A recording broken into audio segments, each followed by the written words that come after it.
And it's Kraetzer for CaMMVetsMedia. We're visiting out in Michigan and had a chance to visit with one of our good friends, Ben Holden, who is a broadcaster for many years covering Army football.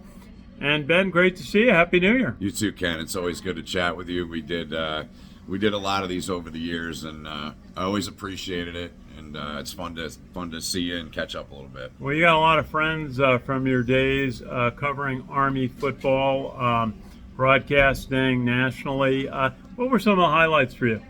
Oh man, that's a hard question.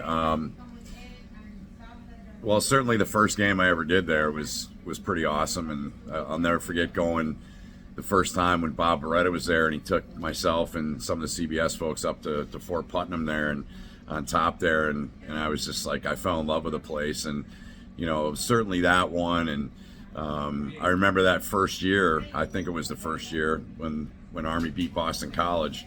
I remember that. And Steelman went crazy, and that's certainly one. And I think when Jeff came in, that obviously changed the program for the better, and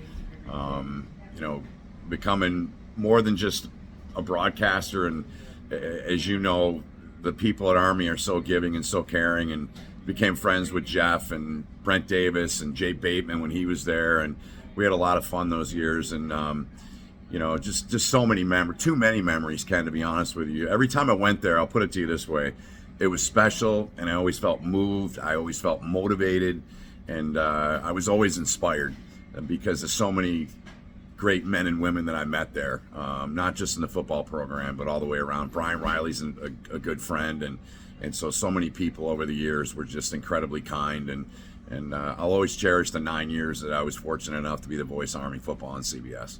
Very good. Now, was there a favorite call that you made that stands out, a touchdown or a interception? Is there anyone that stands out from you in those years? I'll tell you, I always think of, I don't know if you were there, but the Elijah Riley tackle against Miami of Ohio. Feeling out around the call of that one. That game was unbelievable. That one, I want to say it was the same year, the Hawaii game. Just so many plays that year, and they just found ways to win. The Boston College one, I go back to that one. That was one of my favorite calls when Steelman broke the record for touchdowns. That was a pretty cool one. The Air Force game when they shut him out, not at Mikey, but it was out in Colorado Springs. Yeah, I had my son with me. That was actually my birthday that year, so that was a pretty memorable trip. And then I took my son Luke down to see Jeff and the coaches and some of the players, and just so many. I mean, I don't mean to get sad on you, but every time I see the Brandon Jackson clip when people put that out, and there was a couple of my calls on that, and that chokes me up. It really does. It's emotional because doing Army football for me, Ken, was different than any other thing I've ever done in all my years in broadcasting, because we were made to feel like we were part of that team. And you were part of the family. Even though we were a broadcast group, we were still, Jeff trusted us, and Brent Davis trusted us, and Bateman and all the coaches, and it was just so special. So just a ton. I mean, my last game there was a Georgia Southern game. That was an unbelievable finish to that game, and just countless memories, too many to go through here. Yeah, I know. I feel the same way about how Army football has become a part of my life, doing it 15 years. Best thing I ever got involved with, I always tell people. And this past year, the team could not have been better to me, more opening and gracious. And Ben, lots happening in college sports. Want to get your take on transfer portal and name, image, and likeness. How is that affecting college sports? How do you see it?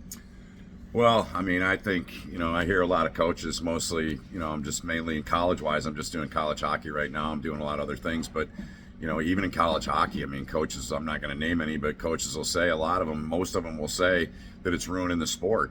And because these coaches, they have to be GMs, they have to make sure that everyone's happy, and if guys aren't playing, they're walking, they're doing whatever they want to do. And so I think they've got to find some way to regulate it. I think there should be a limit on how many times you can transfer. I mean, the last couple of years doing football, at CBS, I'd see players doing my prep that had been at 3 and they were on their 4th school. I See mean, a lot of that in basketball. yeah, it's too much, and I think I'm an old school guy, and I think you do the very best you can to honor your commitment, and you try to get through it, and I just don't see a lot of that happening these days with some of these younger student athletes. So I think they've got to find a way to regulate it and put a cap on how many times you can do it. That would be number one for me. The NIL stuff, it is what it is, and I've been on the side for a long time that college athletes should be paid. That's just how I feel. I don't know how you do that. I don't know how you go about doing that across all the platforms of D1, D2, D3. I don't know if it's possible. Certainly in D1, I think you can do it with college football and with college basketball. But that's up for lawyers and execs and accountants to figure out, I suppose. Yeah, I was talking to General Gillen, the superintendent of West Point, about this a couple of weeks ago, and he said what has to be valued is the education, the opportunity to go to school and grow and graduate and have a degree that you can fall back on throughout your life. I mean, just how you handle yourself, but also that most professional sports careers are short-lived. Only a handful make long-term success in that. Ben, why don't we finish up by telling us what you're doing? You're doing a lot of interesting things. Well, I'm just keeping to be the Swiss Army knife, and doing a lot of different things. I'm working for a group called Sports News Highlights. One of the things I'm doing, it's our owner owns 5 Hour Energy, so funding is strong. He just bought Sports Illustrated, so that's a big thing for the group. I do a lot of anchoring over there and starting to try to do a little bit more hockey stuff with them. Ken knows, and people that know me love every sport, but hockey's my passion. So I've been doing a little bit more of that, and still doing some college hockey, doing about 10 games this year for Big Ten Network. And I've you and I were talking earlier, I've always had a way of carving out a niche all the years I've been doing this and just trying to survive. And the last couple of years I've really grown with Major League Rugby. And I will say this, Army's got 2 really good programs. They're men's and women's programs. Colin Gross is a West Point alum, and I've bonded a little bit with Colin. He plays for Old Glory DC in Major League Rugby. So that's a 6-month season. Really falling in love with the sport.